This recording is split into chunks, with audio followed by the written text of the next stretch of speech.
Oh. Go. Clap, clap. Sync the audio. Video. Still very technical. So a backing track here. Yeah. Use it later. Right, 3, 2, 1. Hello, and welcome back to another episode of An Unorthodox CEO. I am, as always, Steve Pickering, the CEO of Sussex Beds, and today I am joined by my good friend and one of the original Sussex Beds team members, who was there way back when it all began. And in fact, I think this person is the oldest person we've ever had on this pod. No? Straight in. We have Colin Adams joining us today. Thank you very much, Hello, Steve. Colin. You. Colin Good is here. And we're going to be chatting. About what our business was like back in the early 80s, and what Colin went on to do in his career on from there. And also, Colin actually works with me in Gangshow. He's one of the two Colins doing our backstage managing, and how he got roped into that. Yes. And by whom? Yeah. So, yeah, lots to chat about. So we'll get onto that. But before we do so, as always, I need you. Actually, I did notice there are a lot more subscribers. Oh, people are There's- there. Yes, we are flooding in with subscribers. So click that subscribe button so that you catch all future episodes. And along with this one, there's some crackers coming. Oh, yeah. Yeah, Josh will love the way I just said crackers. Yeah, that was for you, Josh. Anyway.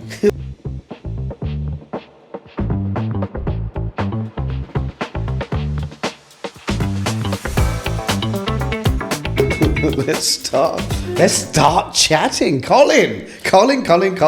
And as I said, he is the oldest. It is a bit of an in-joke here. So Colin is the oldest of our friendship group, and yes, he was born 18. Yes, at least.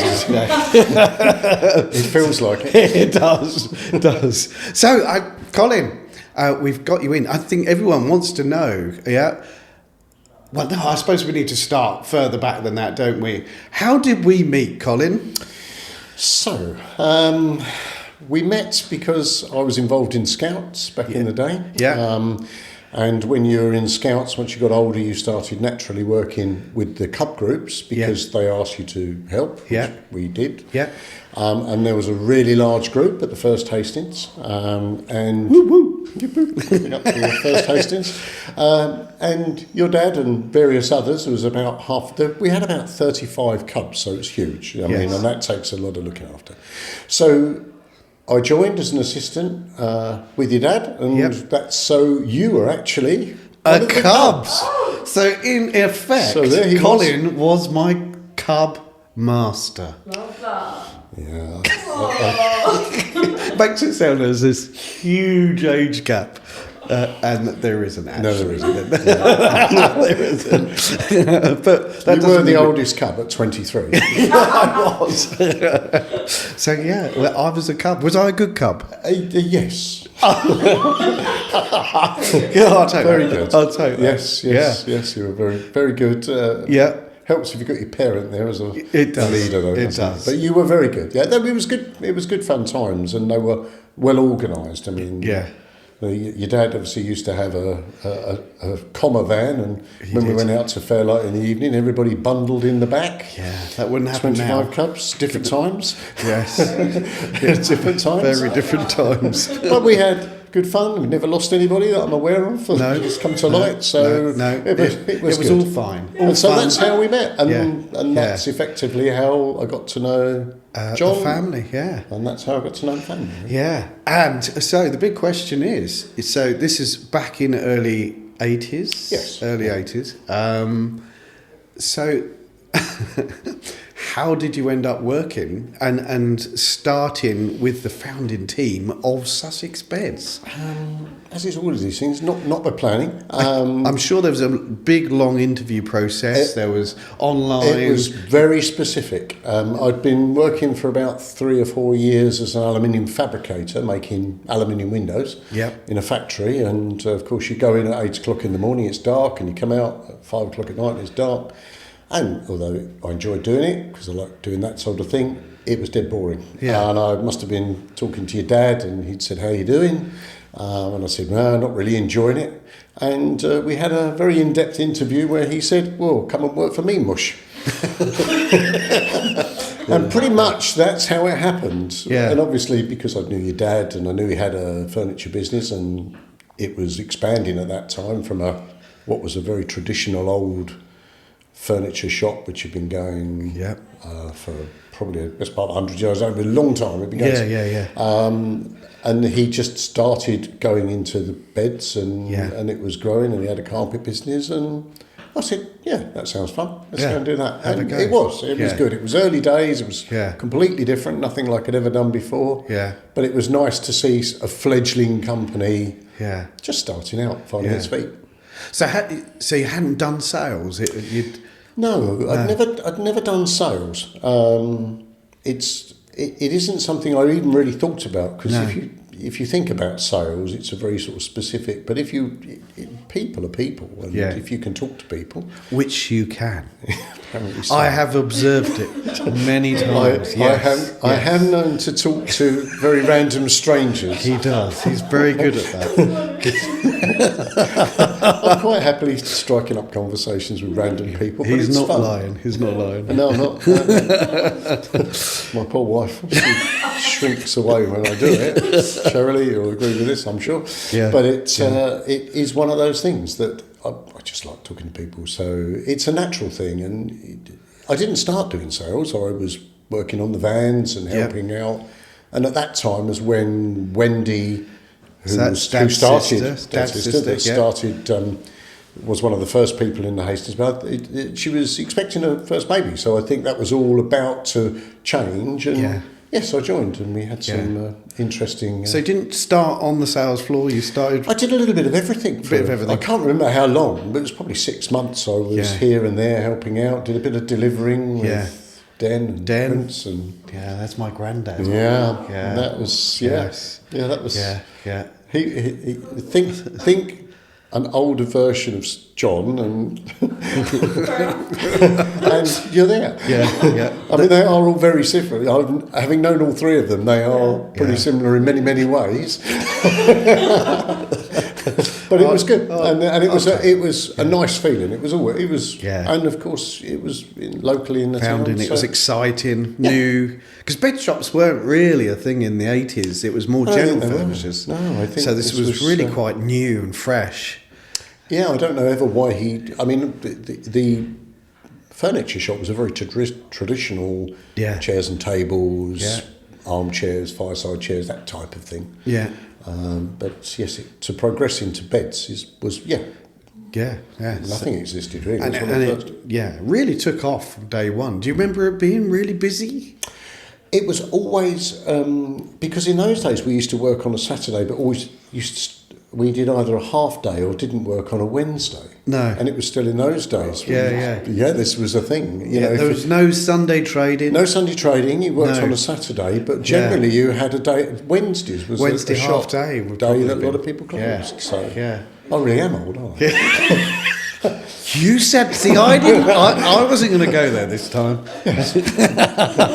But it was a thing. But it was, it was an interesting. And if you know a product, talking to somebody about it. But Hastings was just beds, so you were talking about one product. There was a good range. It was on 3 floors. You had to be a mountain climber to get to the top floor. But it was a very big old shop, and it was an interesting place. But people came in if they wanted a bed. You just had to take them around all the different types, and inevitably they bought something. Yeah, because if I remember rightly, so the first floor was like single beds. Then the second floor was double beds, and then the top floor was king size. Is it? I think it was, but it was things like bunk beds and odd things. Yeah. But everything got carted up the stairs. Yeah. And remember the lift there? Yeah, there was like a dumb waiter, wasn't there? Lift, a little tiny You lift. don't have to be harsh. Sorry about that. I'm a waiter. It was. It was like a rope. It was a little, Yeah. as would a traditional. Yeah. And it had a basement that was grim. It was, yeah. Yeah, it was a little bit spooky down It there. was. I didn't like It was 3 inches deep in water in the winter. It was. So any funny memories of those opening days?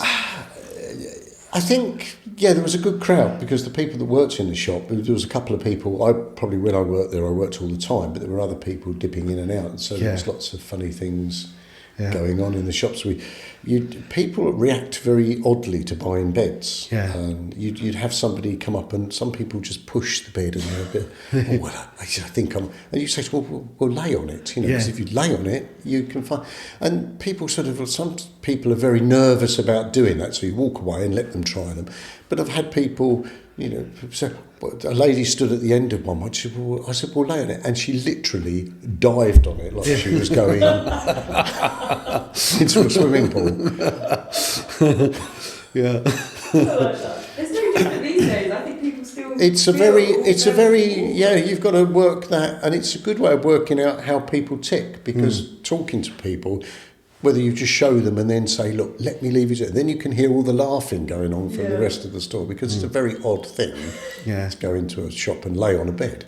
Yeah, it is really, isn't it? Yeah, it's not many shopping experiences where you actually really get involved. But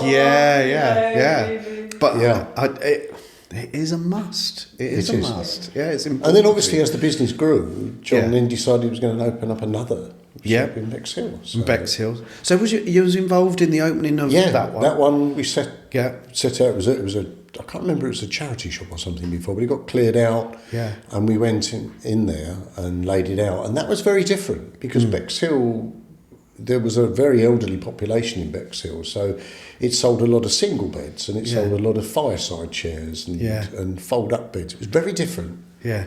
And at this time, it wasn't actually called Sussex Beds, was it? So it was the Hastings Bed Centre, Bexhill Bed Centre.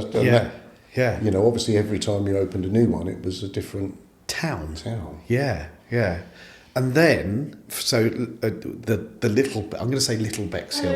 Yes, it's called Little Bexhill, yeah. It was. Okay, do you still remember the telephone numbers of those shops? I would like to say yes. Would you? No, I don't. No, you don't. Okay. I do. Yes. So Hastings, isn't it weird how you can remember telephone numbers then, but you say, what's your wife's telephone? Oh, I haven't got a clue. What's your own one? Is bad enough. Nobody remembers. But yes, it was 0424 430 130. Oh, it's 430 130. Yes.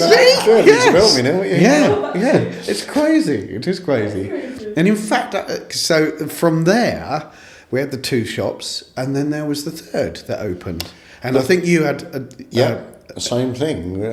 Went up there. That was a completely different experience because that was set up because Hastings is not a very affluent town at the time, and Bexhill was a very specific, very older population. Demographic, But when we set up Haywards Heath, that's the first time you put pocket sprung beds on the floor.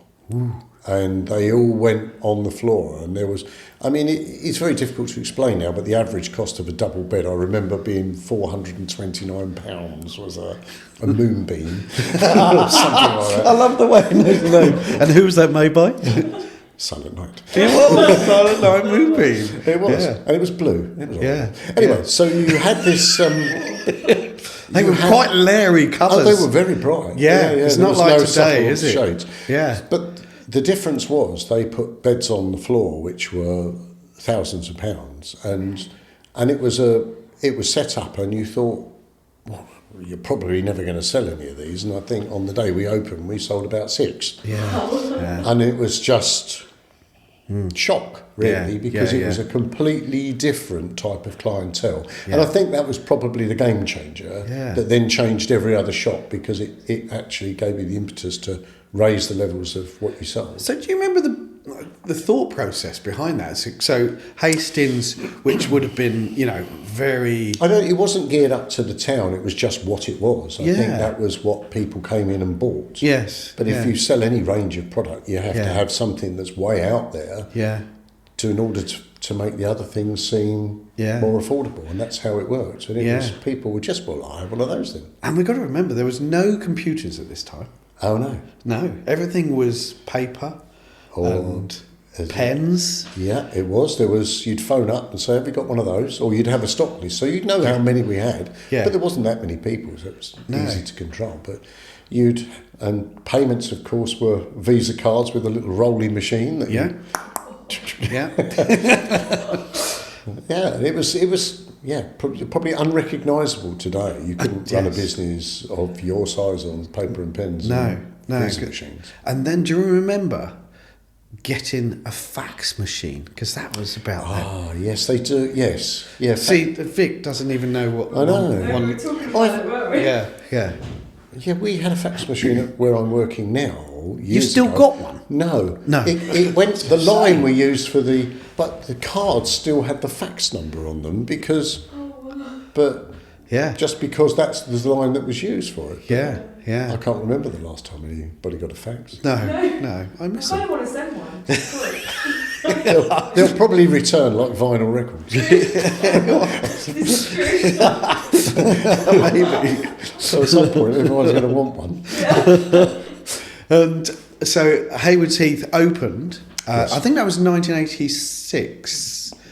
Yeah, ish. Yeah, Yes. Yeah, Christmas 1986. I think because what then happened in the following year. See, Colin got the pleasure of me coming to work with him. Yeah, and Colin was my first ever manager. Oh, wow. Yeah. Do you remember that? Slightly.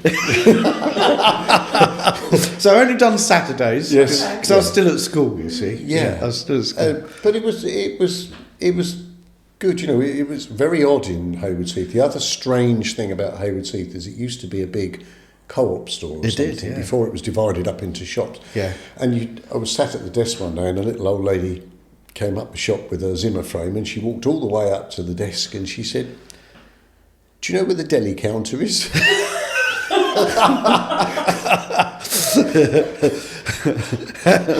and your response? Unfortunately, no. We did have somebody else come in one day and randomly ask for a vacuum cleaner, which I don't know where that came from. No. Yeah. But that was and also I remember sitting in there. We used to have fold-up beds were a very popular thing, and we used to stand them outside on the pavement. Yes. And on one particular windy day, I remember looking out the window to see the fold-up bed making off down the high street on its own. On its own, on its wheels, On its wheels. blowing, flowing down the street.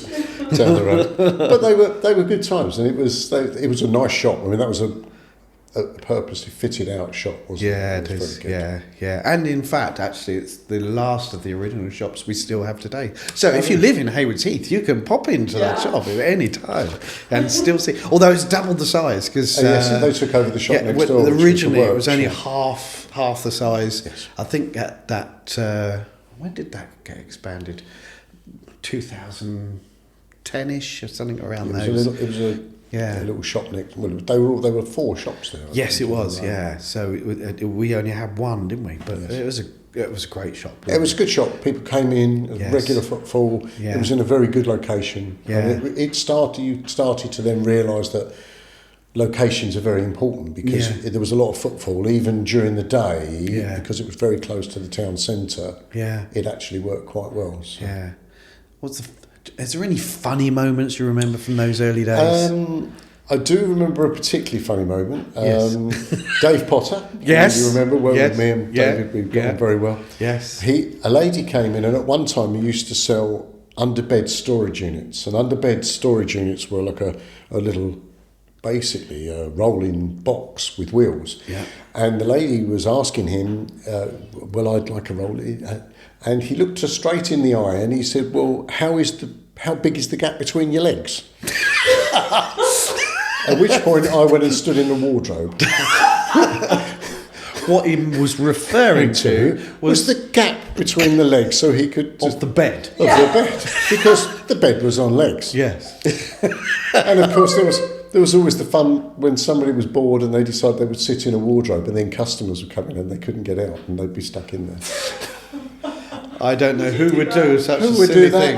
I have no idea Yes, yes. Of course, that doesn't happen in our stores today. anymore.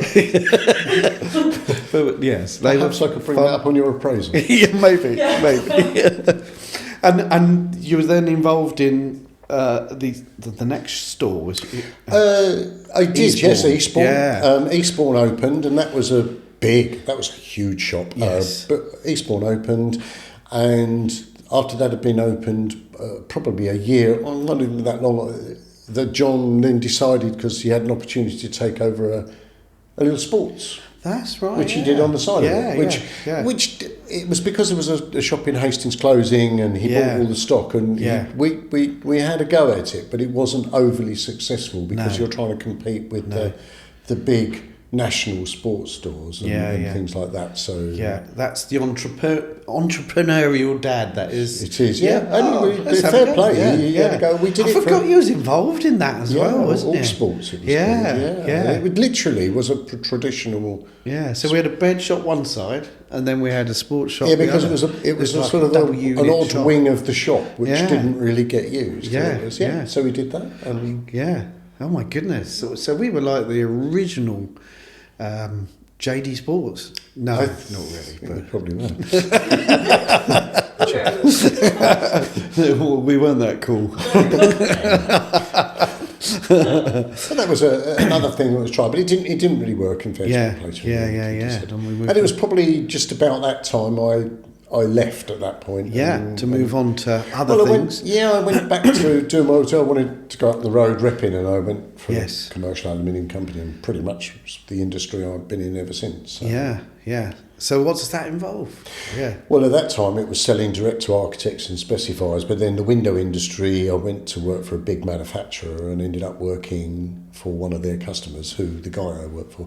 I still work for him today, really, which is 35 years probably down the line. Blimey. 30 years at least. Yes, 30 years. So you're still in the window industry? Yes, I do that. It's a very small company, Heathfield Windows. Yeah, shout out. There. Anybody there? Come and see me. Yes, nice little company. Small business. Got about 3 teams of fitters, 2 to 3 teams of fitters. There's about 5 of us in the office, and it's a nice, we do everything that you would expect. Conservatories and all that. And I do all the surveying and selling and generally look after the guys as well. So it's it's a different thing every moment of the day. Yeah. And I suppose over all that time you've seen our business evolve Massively. from afar. How's that look? It's quite interesting because obviously I know you very well, and I've seen the very, very highs and I've seen the very, very lows, and everything in between. But it's nice that from what I see from the outside is the sort of family type ethos has stayed. Yeah. And that's the main thing, isn't it? I know when you've got a lot of employees and you've got a lot of staff, they don't always see it that way. Nobody ever does. But I know that the sentiment is there, and it works as a business. And I know you work very hard and you're very passionate about what you do. And it's a team, isn't it? If you haven't got a good team, you've got nothing. No. And that's the basis. And do you see that in your own trade? Has that evolved as well? We've got a very time? good group now. We've got a very nice group. As me and another guy do most of the selling, and his wife works for us. Yeah. And there's Hayley as well, another lady in the office. And we've got a really good team, and we look out for each other and cover each other. So it does work. If you've got a good team of people, it does tick, doesn't it? Yeah. And it's fun. Yeah. It doesn't have to be boring. No, definitely not. Definitely not. Oh, wow. And then, so we have these ties through scouting and work and business and friendships. You also assist us on the Gangshow. I do. Yeah. I quite don't know how that happens. Nor do I. But that's very similar, because the Gangshow only works because yourself and Sam are at the head, and every year, a huge amount of people just come together and do what they do. Yeah, they do. And I know you put a lot of hours in to do all the other stuff, but on that 10 days before the show happens, all these people that you only see once a year arrive, get on with what they do, take the mickey out of each other, as they do, but it works. And that's a very similar thing, isn't it? Yes. And I like doing it. It's something completely different. Yes, yeah. Because so Colin, you stage manage, which is so we put the show together, rehearse it, and then when we get to the theatre, really the show passes over to our stage managers, which is Colin and Colin. We've got two Colins. And they then call the show and really run the show. It sort of passes over to you, and then you have responsibility. It has nothing to do with me anymore. It's interesting because you're effectively reading a huge script with cues on and expecting people to say the things at the time they're supposed to say them. And of course, with children as young as they are, or even adults, that tend to go off-piste, it makes it rather interesting because all of a sudden you can see two people... just a guideline, you know. Scrabbling through a script, trying to find exactly where you are at this moment to cue a light. But it's full on. Yeah. It's full on, but it's enjoyable. Yeah. Do you get a lot out of it? Yeah, I do. I enjoy it. I enjoy doing it because it's completely different. Yeah. And it's just something that we all do as a group of people, and because we're good friends, but we've got friends that, they're friends that I've known for in excess of 40 years that were in the Gangshow when I was in the Gangshow in 1978. You were in the Gangshow? I was in the Scouts and I was in the Gangshow. I did. Gav had already done 20 shows then. Yes. So, we did it for many, many years, and our paths have crossed and stayed together for many, many years, hasn't it? There have been times when we haven't seen each other for a while, but we've known each other for an awfully long time. Steve was very good. If he'd not been doing what he's doing, he'd have been on the stage doing something. Wow. Or a red coat. I think you might have been a red coat. Yeah. Definitely. There was definitely on the cards, I think, at one time. I think that was on your wish list to do. Yeah. It's just learning words, which is my problem. Do you like to sing then, Colin? You do. When you're a kid, you don't have fear, do you? No. You don't have fear. Yeah. And we've done some very random things over the year. We've done other shows and things. Yes, we have. Have you? Yeah. So, we've done... we've done Annie, Get Your Gun. We did. Okay. Copacabana. Fun. Yes. Yes. I've done stuff with the Blods and the Hasleyans, and I think you've done stuff with the Blods. That's a bit... Made in Dagenham. Made in Dagenham, that was... Made in Dagenham. We've done that together. Yeah. And they're random things. You tell people you do that sort of thing, they look at you. But it's fun, isn't it? Yeah, it's a very odd thing. Well, it's escape as well for me. It is an escape, and it's something that by the time you get to the end of a show, you've got a unique group of people that all of you know a certain thing. Absolutely. And it'll never be repeated again. Never get the same full group of people again. It's a one-off thing. You go through from auditions and rehearsing, and you go through... like a big family, aren't you? It is, and then you accomplish this project, and then you'll disperse and do something else. But it's so good. It is so fun. It's a very fun thing to do. It is. Will we see you on the stage? No. Something's gone horribly wrong if you see me on the stage. The curtain's stuck or something. If I'm making for the exit, I'd get off the stage. We've had our day in the limelight. Well, most of us have, but Steve's. Cool. Okay, so are you ready for some quick fire questions? Yes, please do. Yes. Okay. We'll do some questions. Here we go. Question number 1, Colin. If you weren't in Windows, it sounds like he's in a shop window. Yes. If you weren't in Windows, what job would you be doing? I'd probably be doing something like a job in carpenter or a home improvements person because Yes. I like doing things like that, as you know, Steve. Yes, he is. He's a very handy man. Yes, yeah, he is. Vic, if you need anything done around your house, then call Colin. Yeah. Don't call me. I'm the fourth emergency service for our friends group. Yes, he is. Yes, yeah, absolutely. Yeah. Colin, I put a nail through a pipe. Yeah, get the right Colin though, because the other Colin, he's the one that puts the nails through. He puts the nail. Yes, he does. Literally, he does. So yes, I can see that. Handyman Colin. Yep. Instead of window Colin. Okay, and question number 2: is there anything from your time at Sussex Beds that you still see reflected in the business now? I still see it as a family business. And Yes. I think that's the biggest thing. I mean, it's completely different.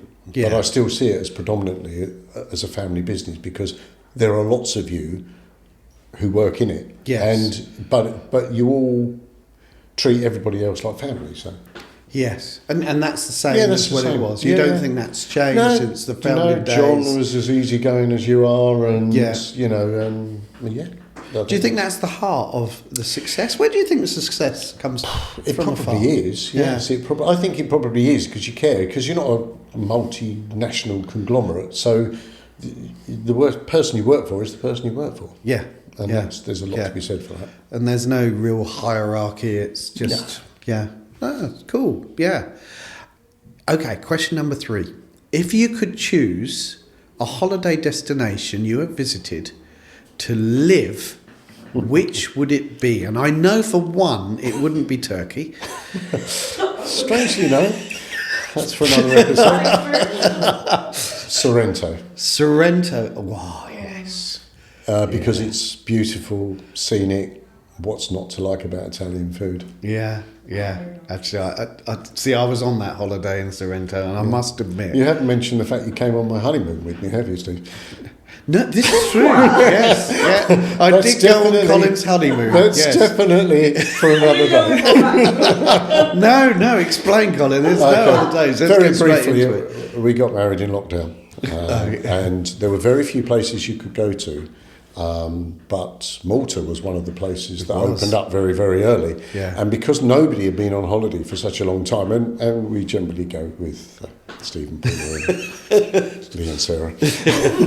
I think Paula said, well, after the wedding, we're going to book a holiday. And we said, well, we haven't booked anything because we couldn't book anything. Yeah. So she said to Shelley, well, shall we have a look round and have a look? She said, well, let's all go together. So we genuinely all went on my honeymoon. 6 of us. Yeah. And we had a great time, didn't we? Yeah, it was a fabulous time. I loved Malta. Have you been? Ah, yeah. So there we are. Yeah, I did go on Colin. There you go. Fact of the day. In hindsight, we should have booked more than one room. Yeah, we should have done. Yes.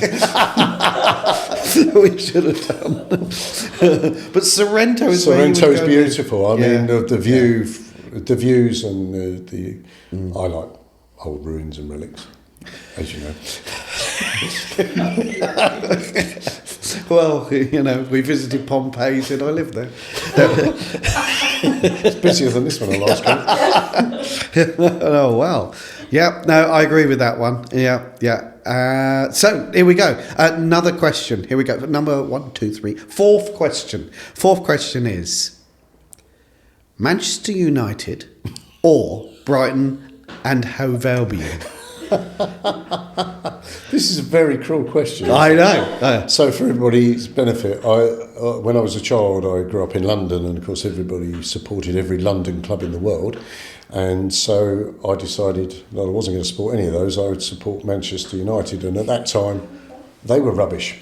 But they were different to all the other ones. And so I grew up supporting Manchester United. This isn't a hidden secret. And spent a long friend of mine had tickets, so he used to go up there, he used to go abroad and things like that. And then when the Amex opened, of course, we we got season tickets as soon as the Amex opened, and so I've probably seen in excess of 200 games now at the Amex. Yeah. So I think my loyalty is where I put my money, but I still follow both. That's a diplomatic answer. Yeah, it is. Yeah. So okay, if they were playing each other, who would you want to win? A draw. If it's in the FA Cup, it's a different question, isn't it? I don't know. I'm still. You're still on the fence. Yeah, still on the fence. You know, it's a very difficult one, but I do keenly follow both to see how they're both doing. But I do spend a lot of time sitting at the Amex. So. All right then. Okay. All right. Yeah. So if I put it another way, what about Baz or Sadie? They're my two dogs. I love them both in equal measure. Okay. Yeah, you can't choose between dogs. No, You can't. Mind you, Sadie is more like a Man City and Basil is more like a, I don't know, Brentford.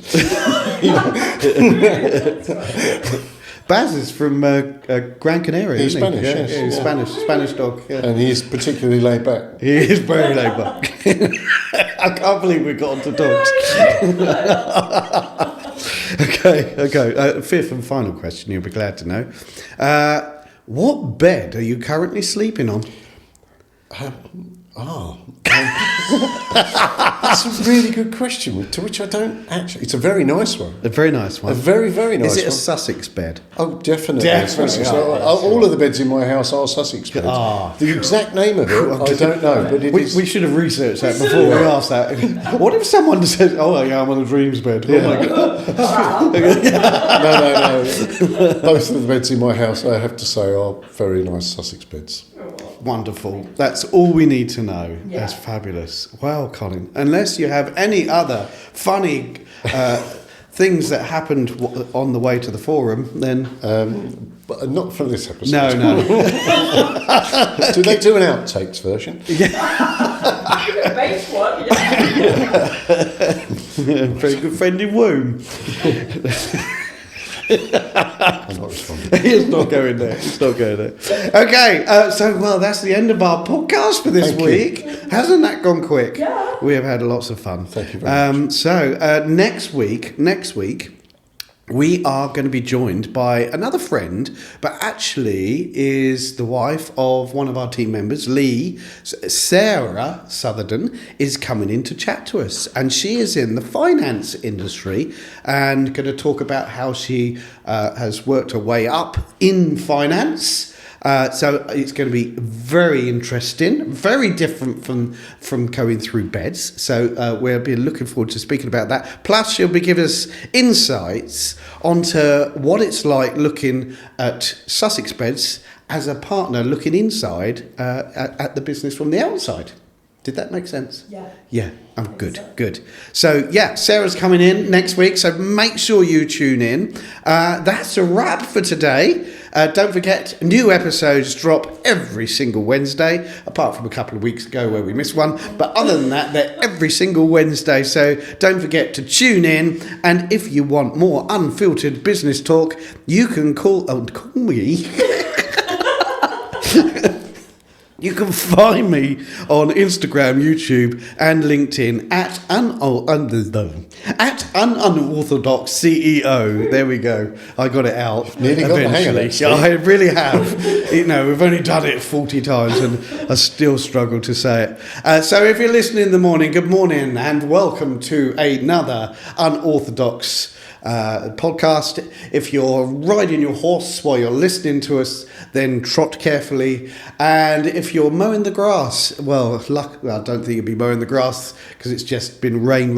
But if you are, good luck. It's going to be muddy. And thank you for listening. And if you're settling down into your Sussex bed, good night. Thank you for listening. See you next week. Bye-bye now. Woo!